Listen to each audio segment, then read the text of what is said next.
All right. Welcome back from lunch. Thank you, everybody, for such a delicious lunch. It's nice to, that's one nice thing about Carnegie organizations, and especially Harriman. You always are very well fed and I have the really wonderful pleasure of introducing Bob Legvold for his keynote speech. And in preparation for this, I reached out to a few of his former students to just have some of their memories and beyond the, I mean, far too many accolades that I can certainly say in 5 minutes, which is essentially what I've got here. One theme that kept on recurring is Bob's lectures tend to come in lists, list points and lists followed by sublists and more sublists. So now I want to convey what a student's reminiscences say about Bob and my own reminiscences in the only acceptable format, as a list. So number 1, Bob pursues depth to produce clarity. He takes the many-sided, messy reality of Russia and the region, whatever we want to call it, and makes it more understandable, not less. Clearer, not more obscure. Broader, not narrower. He lives the maxim, the color of truth is gray, and yet somehow turns that gray into guidance. Number 2, method. Like Jack Snyder's call for richness, rigor, and relevance, Bob also blends area studies mastery with disciplines, history, psychology, sociology, and the best of IR theory, plus the kind of technical detail that runs from throw weights to the psychology of those who would launch them. He is rigorous without being reductionist. He is empathetic without losing edge. The Russians noticed his listening. We Americans noticed his insistence on introspection about our own side as well as theirs. Number 3, teacher. His students remember both the content and the cadence. As Elizabeth Wishnick, who is right here, put it, his lectures came in numbered paragraphs. 1, 2, 3, 5. Wait, what happened to number 4? We panicked, she said. I remember this too. It's like thinking that we had missed something really important about some greater truth in Moscow. Then she and her colleagues, and I share this, suddenly realized that it was not a missing number, it was a surplus of ideas. Another former student, Douglas Bloom, calls Bob the single most knowledgeable, sensible, and articulate expert on post-Soviet issues today. Matthew Murray, who is also here, said he has lived the last 35 years of his professional goal with the goal of continuing to get an A from his toughest teacher, Professor Legvold. Christopher Smart says Bob will tell you, he will not tell you what to think, but he will tell you clearly what he thinks and why, lists and all. But he also, Christopher said, in all of his conversations, which have continued to go on and on throughout the many years, have, quote, greatly reduced the hourly price of my Columbia tuition. Hope Harrison, who remembers walking into her PhD defense in total terror when she heard, hello, dear, and suddenly terror was transformed into courage. That is Bob, demanding in the best way, and yet unfailingly kind. 5, if you are waiting for number 4, you're obviously new to Bob. Impact. He is a scholar who matters to policy. He helped shape the best parts of the Obama reset. He's also a bridge builder. He led the Euro-Atlantic Security Initiative, a Track 2 project that was among Russians, Americans, and European former officials. And he is also the founder and the founding spirit behind the University Consortium, which is for the younger generation along the same lines that they conceived, easy, or the Euro-Atlantic Security Initiative, which was anything but easy. And he's still showing up at our events. In fact, I don't think you've ever missed one in all the 10 years that we've been around. And this is long after your retirement. You come to mentor and to help keep constructive dialogue on track. As Cynthia Roberts, who's also here, reminds us, Bob is the Marshall Shulman Professor Emeritus and was Marshall's star student and disciple. And the only way Bob is not really like Marshall was that the very cool Marshall rode a Harley Davidson, while Bob takes us on rides of a different sort, through complexity towards understanding. If I had to summarize Bob's craft, I would put it this way. He starts with complexity and ends with usability. He cares about big questions, but he is precise about the smallest. He is always learning, and he asks us to do the same. He models what our field and our politics need now: a mind that can hold contradiction, a voice that can explain it, and a heart that sustains empathy even when temperatures rise. So today, we honor a mentor to many in this room, including me, a scholar whose scholarship saves us from oversimplification, and a citizen who keeps building spaces where we can all think together. Bob, for your clarity, your steel, and your kindness, and your lists, 1, 2, 3, 5. Thank you. And so now please join me in welcoming Bob Legvold to give the keynote address for this wonderful time.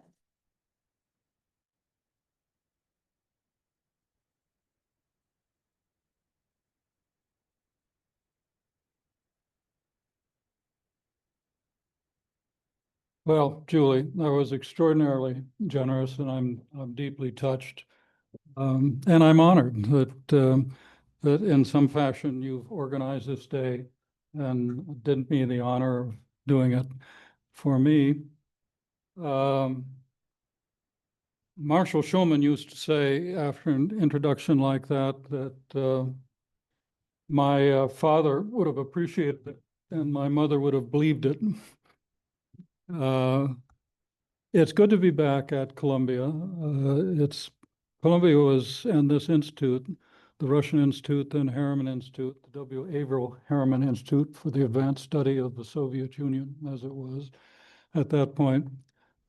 30 years, important part of my life.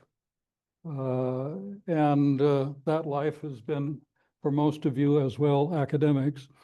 The reward of that life are all the students, former students that Julie just cited. I see you in the room. I've seen you, been in contact with you over the last several years by email and otherwise. And that is truly, those of you who've been in the business now for a while, that really is the reward of what we do. The Alexes, the Julies, the Cindys, the Elizabeths, and the rest of you. The person that Julie described in giving lectures is not the person that you're going to hear today. Today, I'm going to fly high. There aren't going to be lists. There's going to be an awful lot that you can argue with at the end of it. But the title that I've given these remarks is the US-Russia relationship a decade from now. I start with where we start today, a war at the center of Europe that has driven the United States-Russia relationship into a deep Cold War, as deep as any moment during the original Cold War.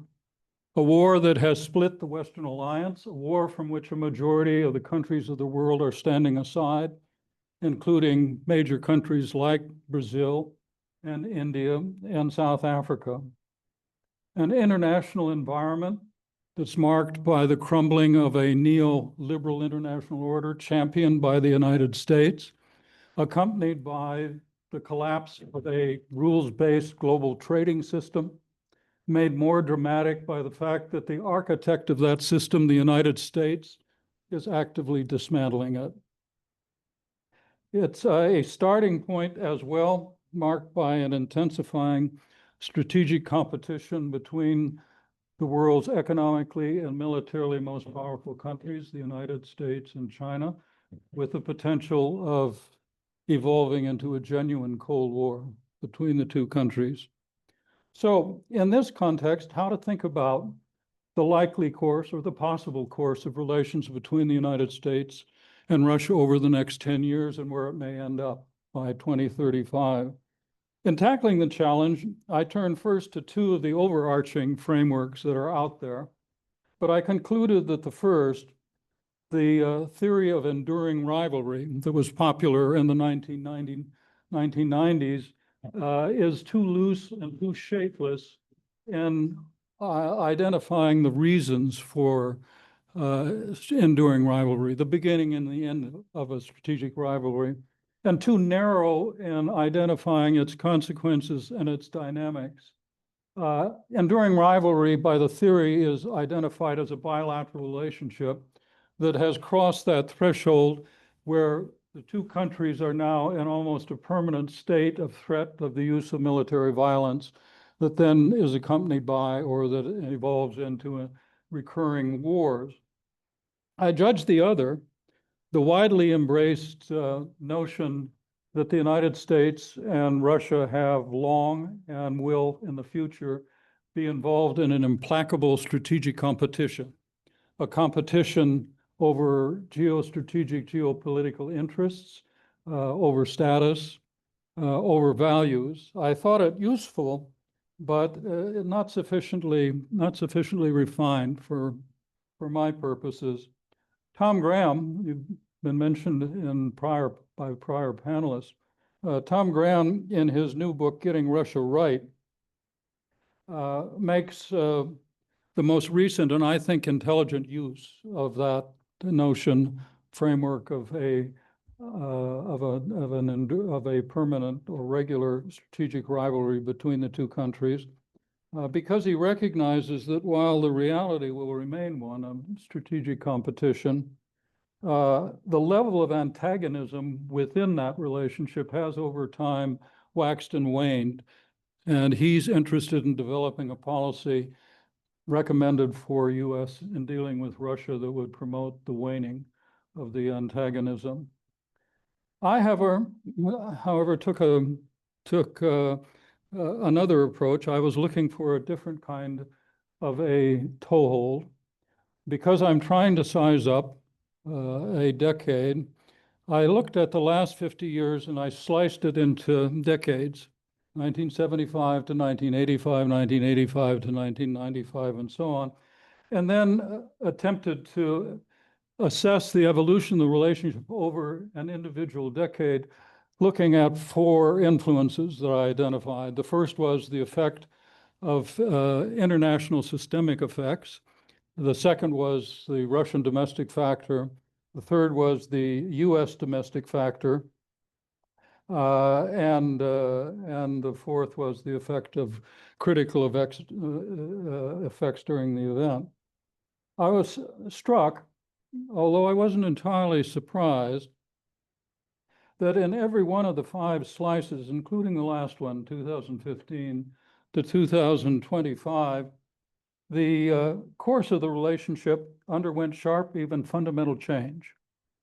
It normally was from one direction, from the starting point to another direction that was very basically different. In 1975, there was a deteriorating relationship. By the end of the decade, you had the dramatic shift with the arrival of Gorbachev and what would follow that. Or on occasion, it was in the opposite direction, as in 1995, when you had still very considerable hopes, and in fact, building hopes. But by 2005, those were fast fading hopes.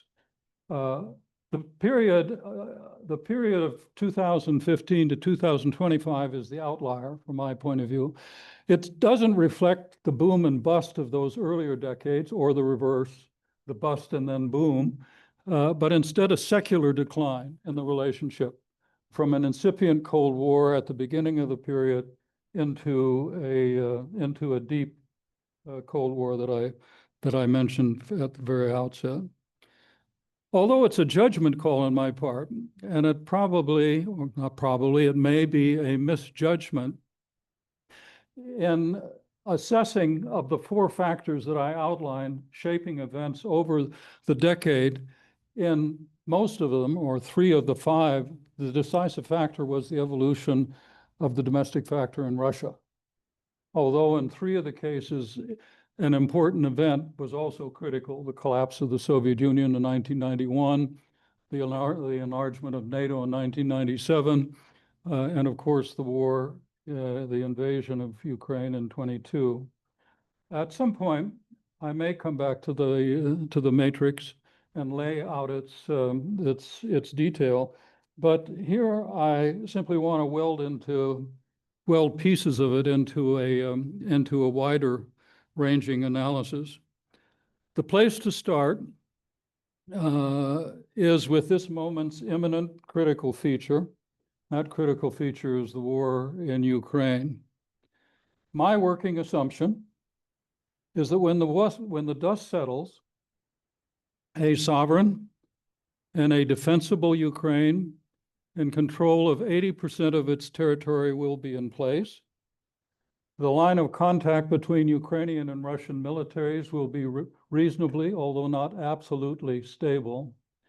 Having said that, there are obviously other possible outcomes, including two extreme outcomes.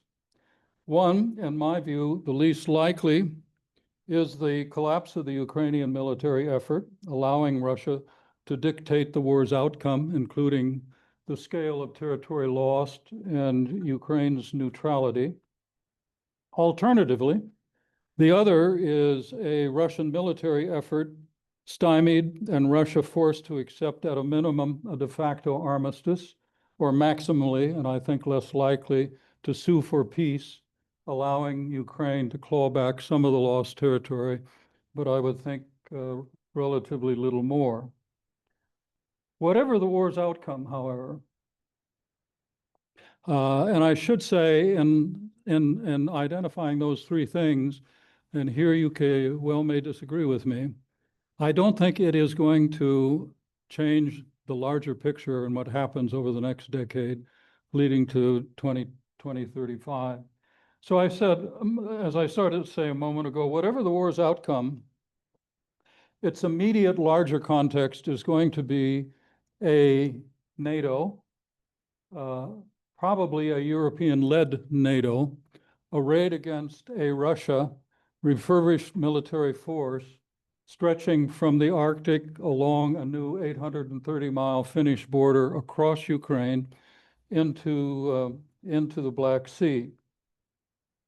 It will almost certainly be a deterrence-based security system, not the kind of cooperative security system envisaged by the Charter of Paris for a New Europe in 1990 and the proclamations and declarations of the OSCE and subsequent period of time. And while it will be critical to the US-Russia relationship, I don't think it'll be the core of the relationship as it was during the original Cold War. But it will be critical to the US-Russia relationship depending on which of two alternatives occurs. That is, whether in Europe, in that circumstance, it leads to an untethered military competition, or alternatively, harking back to the 1967 Harmel report, deterrence that's balanced with, in some fashion, détente. Détente, in this case, would involve mutually agreed risk reduction measures and guardrails for dealing with the military competition as it'll exist. Not some greater or grander or more elaborate strategic architecture for the European security system. How US-Russia relations evolve over that decade will obviously influence which of those options prevails or emerges, and it will also be heavily influenced by which of them does emerge in those circumstances. Turning to the US-Russia relationship directly, I think most of us would agree that in 2035, neither Trump nor Putin will still be in power. But the question is how, in these intervening years, the evolution within Russia and within the United States will alter the relationship by the end of the decade. My guess is that among the influences, the four influences that I described earlier, the dominant one will in this decade be the US domestic factor.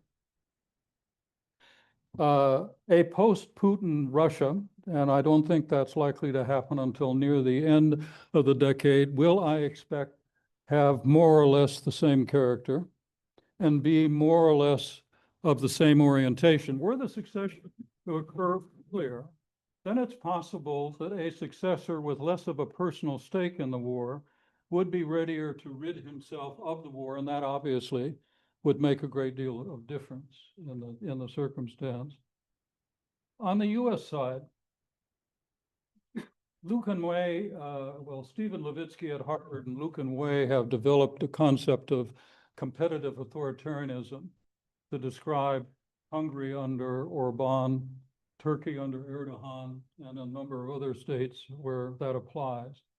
I've taken their concept, its 13 attributes, as I have drawn from the theory, and I've created a metric for assessing the United States under Trump. Since January 20, I have daily added under each of the attributes what the administration has tried to do, including what the administration has succeeded in doing. It's now 17 pages long.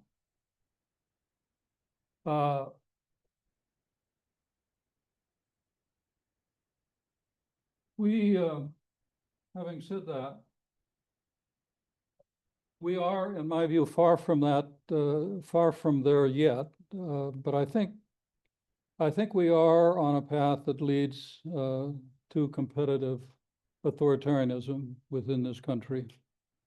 The closer we get to it will have a profound impact on the US-Russia relationship, because competitive authoritarian regimes have a very different relationship with Putin's regime than has had prior US administrations before this Trump administration.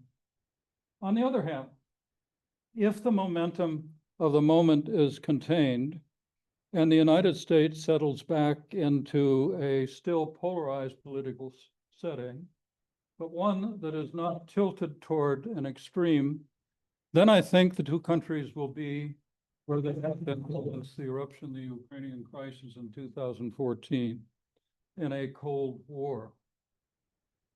I have used the concept of Cold War since 2014, not because I don't understand the fundamental differences with the original Cold War, but because with the original Cold War, it shares qualities that allow for a more refined analysis than strategic competition alone. At the height of the original Cold War, and I stress at the height in the early years of the original Cold War, the capacity for introspection lost, and each side held and holds in this Cold War responsibility, the other side entirely responsible for the collapse of relations. I've said each saw and sees the essence of the problem as in the essence of the other side. Each believed and believes the underlying cause of the conflict arose not out of a friction-filled interaction, but because of the nature of the other side.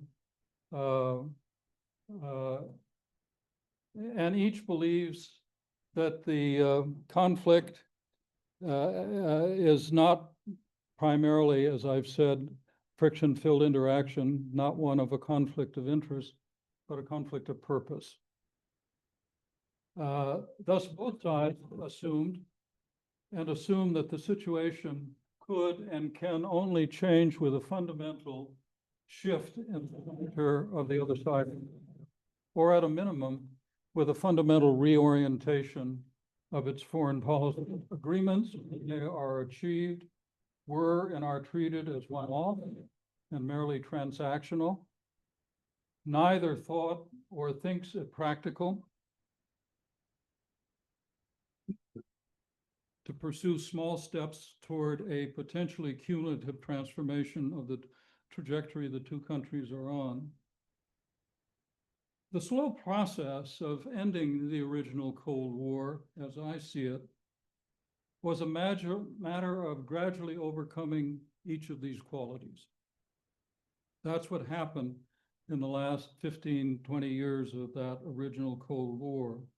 If the Trump administration's march toward competitive authoritarianism continues, with its built-in indifference to the nature of the Russian regime and its eagerness to do deals with the Russian regime, then in at least superficial ways, this Cold War may indeed begin to thaw.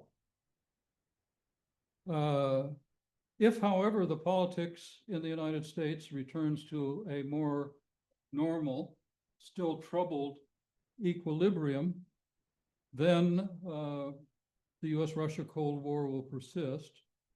And the question will be whether, and if so, when and how the two sides will begin to confront the question of dealing with these qualities that I've described in a conscious fashion, those that are sustaining the Cold War. I suppose there's another important question involved with that. Will it take a 1962 Cuban Missile Crisis to launch the process? Central as the role of the US domestic factor may be, the impact of the international systemic effects promises, in my view, to be as important. At the moment, the international system is losing its structure. The unipolar moment and US primacy has fast faded. The new configuration among major powers, the clusters forming around them, the dynamics between them have only begun to take shape. But the transfiguration of traditional alliances that has occurred under the Trump administration and the coalescing of adversaries produced by the strong-arm tactics of the Trump administration is already altering the landscape of US-Russia relations. In the fluidity, Russia and China assail a US-led neoliberal international order as illegitimate and doomed, and insist on one with a different set of rules, rules that would preclude a state or a set of states from dictating the nature of political regime in other states, from weaponizing economics, and from unilaterally dictating or determining the legitimate use of force. To give an institutional basis to their alternative visions, they are laboring to create new organizations and systems. Xi Jinping maintains that these will be governed by the principle of inclusiveness, but the Shanghai Cooperation Organization Development Bank that Xi called for at the recent SCO summit appears to be a major step toward an alternative payment system that circumvents the US dollar and the effectiveness of US sanctions. China's Global Development Initiative, the first of 3 pillars in its architectural plans, aims to establish the strategic and global mechanism for a Chinese-led club promoting Chinese-style global development projects and features an increasingly expansive Belt and Road Initiative. It is complemented by a global security initiative and a global civilization initiative. Putin is putting his effort behind what he calls a Eurasian security system, now added to by the Belarusian-inspired Charter of Diversity and Multipolarity in Eurasia, which is an effort to integrate or to draw together a set of regional institutions, the CSTO, the Eurasian Economic Union, the Shanghai Cooperation Organization, and the CIS into a comprehensive Eurasian security system. He has said that at some point Hungary and Slovakia and maybe Balkan states could join. He says it's an alternative model to the Euro-Atlantic security system, but it clearly means it is a counterbalance to the Euro-Atlantic security system. At the heart of this dynamic, at the heart of all of what I've been describing is the dynamic between the United States and China, more specifically the trajectory toward a US-China Cold War. A Cold War that, unlike the current US-Russian Cold War, would engulf and transform, reshape the entire international system, creating a force field that would significantly constrain the choices of all others, including Russia. We, in my view, are not there yet, but all of the ingredients are in place. One is the ascendance of the military dimension. 8-9 years ago, it was a peripheral matter. Today, the United States Department of Defense defines China as the core pacing threat by which it will size and deploy its military forces. The rapid buildup of conventional and nuclear forces on China's side is designed quite specifically for the threat that it sees from the United States. Second, the elaborate economic interdependence, once viewed as a positive counter toward sources of threat, is now viewed by each side as a national security threat and is a subject of economic warfare. Technological advancement, earlier jointly pursued, has become a high-stakes competitive race, particularly around cyber and artificial general intelligence, AGI. Each, as is characteristic of a Cold War, views the contest not merely as one of colliding interests, but of conflicting purpose. China believes that the United States is bent on containing and diminishing it. The United States perceives China as determined to establish a regional hegemony and a prevailing global sway at its expense. The slow slide into a full-blown US-China Cold War may not be sharp and it may not be linear. It is likely to be marked by interregnums. In fact, I think we are currently in an interregnum produced by China's success in short-circuiting Trump's trade war, likely to be followed in near coming months, in the near future, with a sunny-sounding summit between Xi and Trump. But the slide, in my view, will continue unless leadership in both countries pauses, takes stock, and consciously acts to reverse the trajectory. Were they to do so, the task would be to work out a modus vivendi. One, if achieved, that would likely bind Russia as well, because in that circumstance, in that setting, Russia could scarcely afford to be odd man out. A modus vivendi would have two parts. One, an agreement on minimum conditions for rebuilding a mutually agreed rules-based order. John Eikenberry and a distinguished set of colleagues have created what they call the Princeton Principles for accomplishing that. They are 10. I won't go through all 10, but none of them is beyond, in my view, what is potentially acceptable to the two sides, imaginable for the two sides, including engagement to display mutual respect and to reduce misperceptions, confidence-building measures to chip away at the high level of mistrust, and and then transparency to reduce the risk of miscalculations and inadvertent missteps, as well as reaffirmation of respect for territorial integrity and so on.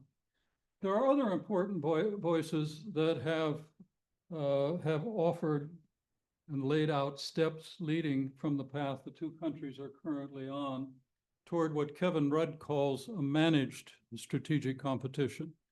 And others have complemented with similar ideas like Michael Swain and Jessica Chen Weiss, Graham Allison. So the ideas are out there. The second part would be an earnest effort, such as the parallel efforts that the two sides are interested in and invested in, an earnest effort by both of them, such as in trading and payments arrangements and counterterrorism structures, technological collaborations, and the like, to do this in a way that makes them complementary rather than competitive. That would also be necessary. Could this happen? I think the last half century has taught us that anything is conceivable. Do I think it's likely? No, I don't think it's likely.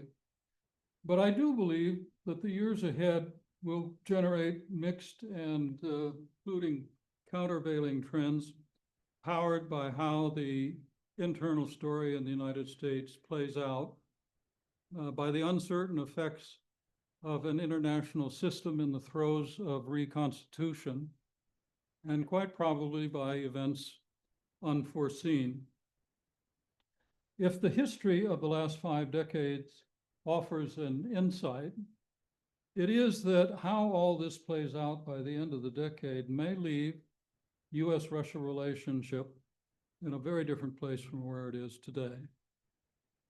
The task for you as analysts and for the next generation analysts that you're training is to do a much better job than my generation did in distilling from this protean environment what the major trend is. Good luck.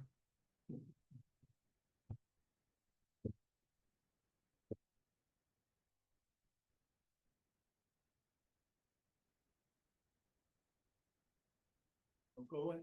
Okay. Well, that's why Bob Legvold is the dean of our field.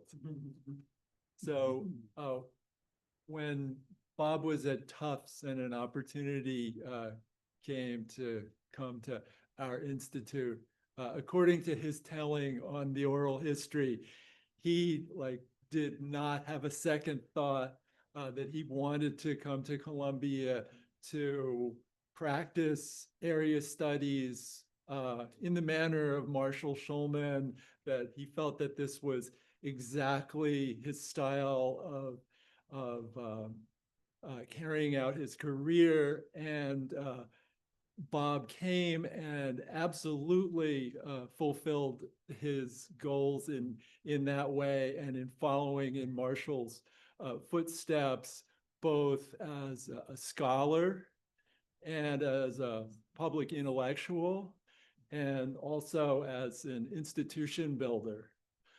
And then the world changed, and then Bob took on an additional role, which was the steady hand of keeping the Institute stable, even though we lost our country and everything about our business turned upside down for a while.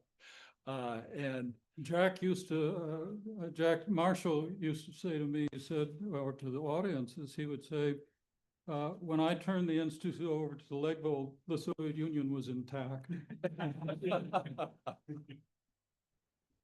So, in recognition of everything that you've done, not just for the Institute, but for our field and for the world, we're presenting you with the Distinguished Scholar Award presented to Professor Robert Legvold for extraordinary contributions to the field of Russian, Eurasian, and East European studies on the 19th day of September. So thank you for everything that you've done for us over a long time. Thank you all. I'm very pleased. But that's not really the good part. The good part is something that you don't know. It's kind of the surprise cherry on top of the award. So we have established the Robert Legvold Fellowship Fund for graduate studies. And so let me read the particulars. So the Harriman Institute within the Faculty of Arts and Sciences at Columbia is soliciting gifts from alumni and friends with the goal of raising at least $300,000 to establish an endowed fund that will provide fellowship support to graduate students in the Master of Arts in Regional Studies, Russia, Eurasia, and Eastern Europe program, MARS-REARS, who are focusing their studies on Russian foreign policy and U.S.-Russian relations. Robert Legvold, Marshall D. Schulman, Professor Emeritus and Director of the Harriman Institute from 1986 to 1992, has dedicated his distinguished career to the study of Soviet and Russian affairs. This fellowship honors Professor Legvold's scholarship and the lasting effect his mentorship has had on his students. We're grateful to the Carnegie Corporation of New York for providing the seed funds for this fellowship. That's wonderful. Good luck with it. Yeah, great news. You see about your little flyer. Have more particulars. So thank you so much. Thank you, Joe. It's wonderful.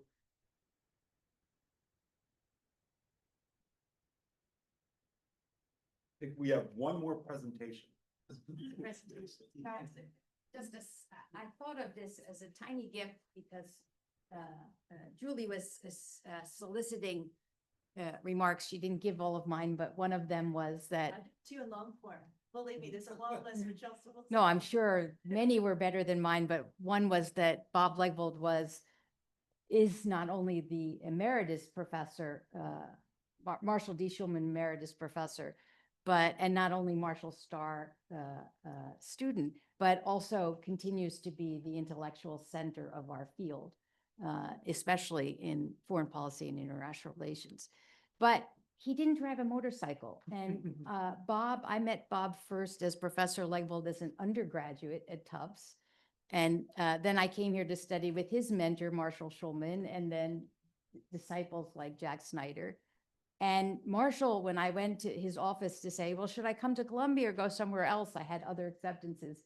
And he said, no, you need to come here because we're going to ride motorcycles together. And in fact, at the time I had a motorcycle and Bob didn't. But I fixed that thanks to artificial intelligence. And now we have Bob Legvold and Marshall Schulman together on motorcycles. A small tribute, bring them full circle. This is really that, of course. So this is for you, Bob.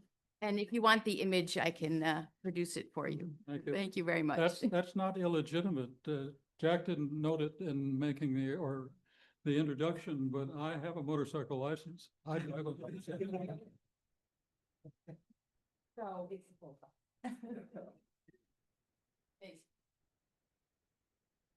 Need to move on. Fantastic.